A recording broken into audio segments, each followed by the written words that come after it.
Hi guys, good morning, maayong buntag sa atong tanan. Karon guys, mamahaw ta. Nagluto ako ngayon guys ng um, ginisang ampalaya. Bago ko ginisang ampalaya guys, nagisa muna ako ng bawang sibuyas at kamatis. At nilagay ko ang corned beef. Tapos, niluto ko muna yung corned beef. Saka ko nilagay ang ampalaya. Ginisa ko. Tapos, nilagyan ko yan ng panimpla.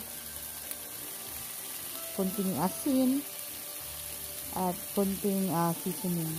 Tapos, naglagay din ako dyan ng itlog. Ayan guys. Masarap yan sa almusal.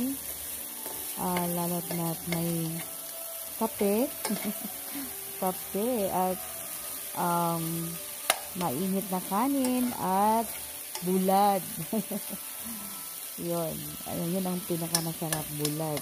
Ayan, parisan na sa bulad og init na kanin at saka kape.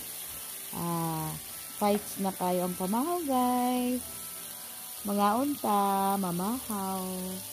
And thanks for watching.